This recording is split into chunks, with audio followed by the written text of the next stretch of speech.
I gotta figure out how to alter the pictures. Welcome to the live stream. Here's some news. Controversy stems from Trump's decision to send 2,000 GAD troops, National GAD, to Los Angeles over the weekend in response to protests. You know, the thing everyone's complaining about, protests. Where would America be without protests? I'd like to think it's our most amazing trait. Americans love a good protest. When I was younger, I used to say, you could get people to chant. You could get a crowd to chant anything if you just start it. That's why we do the wave at baseball games, because someone started it and other people said, oh yeah, we want to do that. But on Monday, Newsom said he was informed there were another 2,000 en route. But the story changes when it says only 300 have been activated and the rest remain in federal buildings without orders. Imagine that. There are 4,000 troops, 3,000 have been activated. 4,000 troops, 300 have been activated. So that means 3,700 are sitting in federal buildings. And there are other reports saying they're without food and water. This does come from Trump, who called the military, behind closed doors, he called military members, Trump's words, not mine, he called them suckers and losers. So, I wouldn't expect him to have respect for the citizens or the military, but just wanted to keep you posted. The link down below to that Latin Times, or is it the LA Tin Times?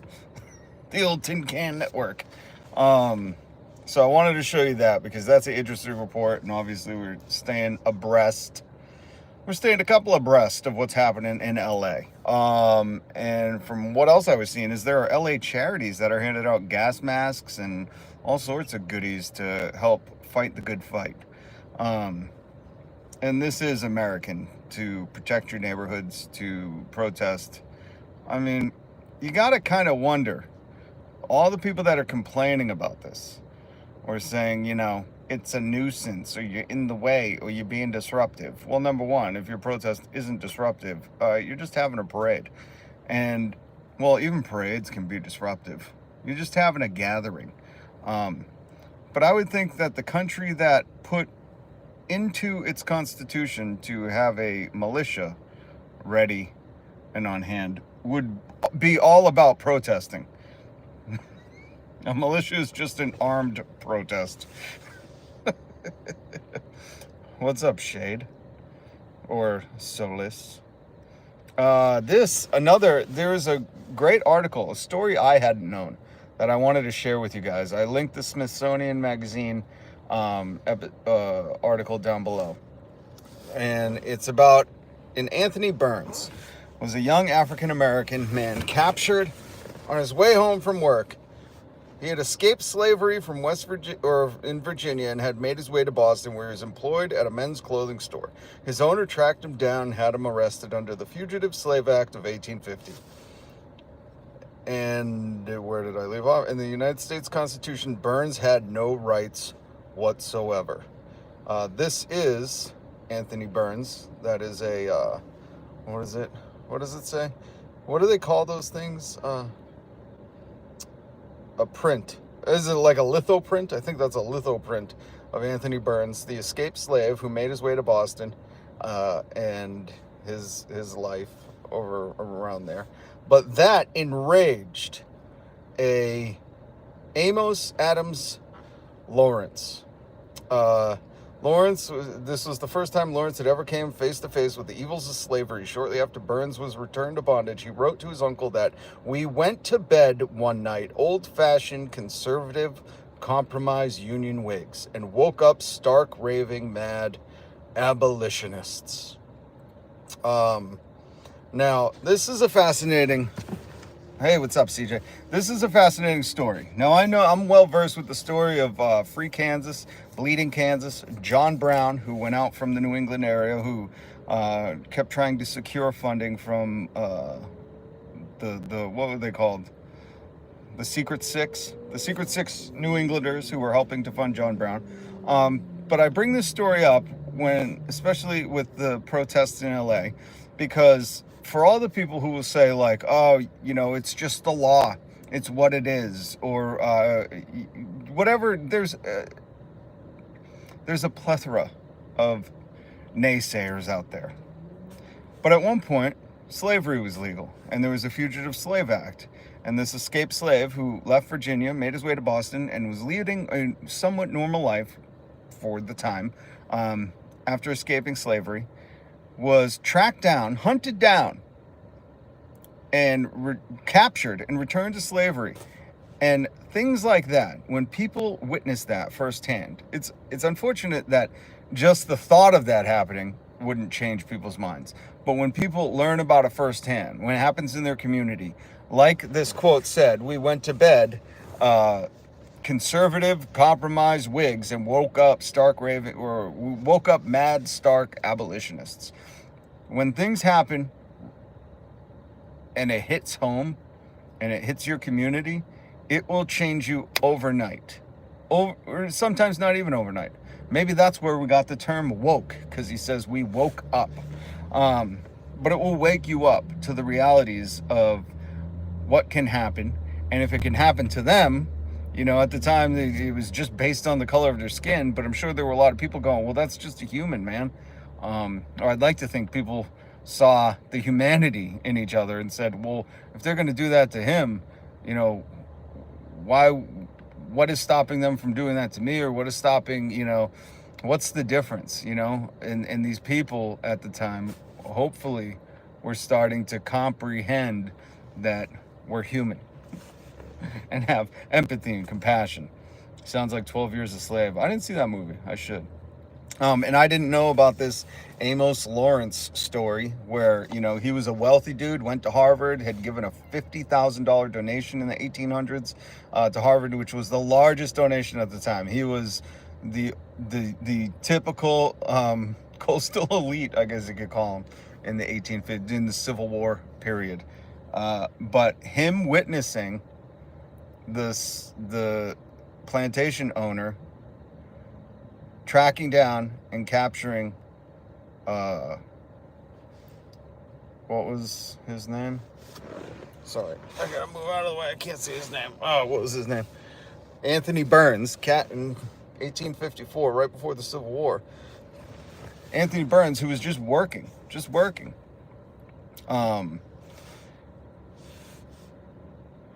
People think the ICE raid was organized. The protest was on the fly. Oh, so I discussed this yesterday too. But my point is this a great story to read about? This is great to learn about our history and how we got to here. These are always fascinating stories, and it's good to have these preserved and share them so everybody can learn about Anthony Burns, the African-American slave in 1854 who was tracked down by his Virginia plantation owner. I'm guessing he was a plantation owner. Tracked down in Boston, captured and brought back to Virginia, and it flipped people overnight. People who had nothing, people who were profiting off slavery. This Amos Lawrence, his family was in the textiles, so I'm sure he was making money off cotton from the South. But in a heartbeat, it turned them into abolitionists. Sorry. So the ICE raid, or people think the protests, when that's the other thing I keep seeing in the news. Oh, it looks organized, or they keep sharing memes, photos of brick pallets or whatever.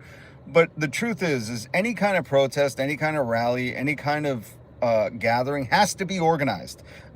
I hated when they were saying, these campuses, they're all using the same tents they bought on Amazon. That looks like a coordinated effort.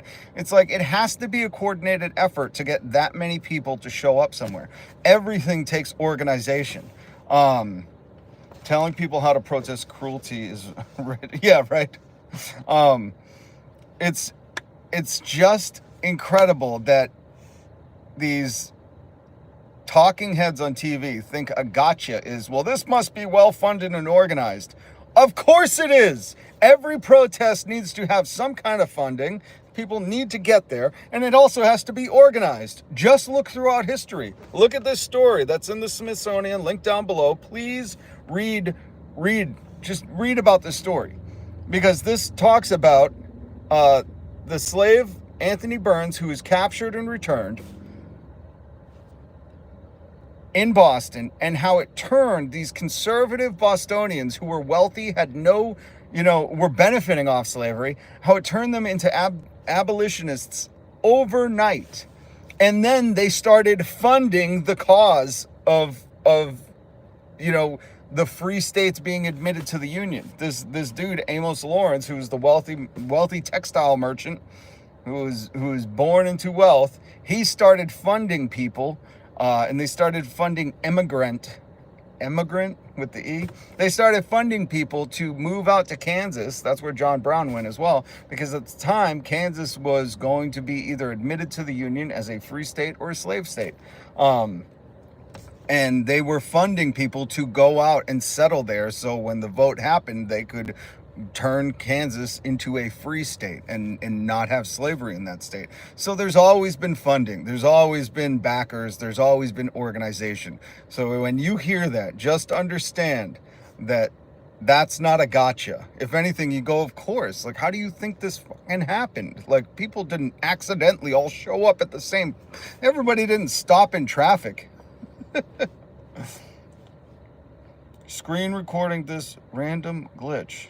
What? Interesting. So that's really why I wanted to show you this story that I just learned about. And it's fascinating to read, and it's also a part of our history. And if you know anything about our history, you know that we don't like tyrannical forces. We don't like oppressors coming into our neighborhood. In fact, that's why we have it in our Constitution that soldiers will not be quartered in our homes. They cannot take up residence in our homes. I mean, these are the things of a country that was founded on, okay, if you're reaching with your power, if that power is starting to become a little oppressive, we get to stand our ground. So, again, the people who say do it the right way, don't be a nuisance, don't disrupt things, that's not how power doesn't concede to anything besides people who stand up to that. And that's what you're seeing with Trump, with the lawsuits, and with Terry Moran was just fired. Yesterday he was suspended. Today ABC fired him because they've bent the knee to Trump. And the people who are winning, if you look through, like, Harvard is fighting against Trump, the people who are not, just think about any bully. Any bully, and it's as simple as this. If a bully comes up to you and says, I need your lunch money, and you just don't even think about it, you go, yes, sir. Sorry about that, sir. You think he's not going to come tomorrow, the next day? He's not going to start asking for more? Of course he is. And that's what Trump is. He's a bully. But if you stand up to him and say, no, you ain't, no. You ain't getting my lunch money. It looks like you've had enough to eat. He's going to try to find somebody else to pick on. Bullies want the easiest route. That's why they're bullies. They're not hard workers. They're not go-getters. They prey on others. And the people who have stood their ground to Trump and this regime are the ones that are going to make way. And the people that are organizing these protests to say, we're not going to take it. You see that video of this funny Asian guy dressed as ice, but his vest says rice, goes in rating? I didn't see that. I did see this. Hold on. Oh, wait. I've seen this. I would like to join that group. Hold on. I saw this on, where was it? On Reddit? Hold on. Let me see if I can pull it up real quick.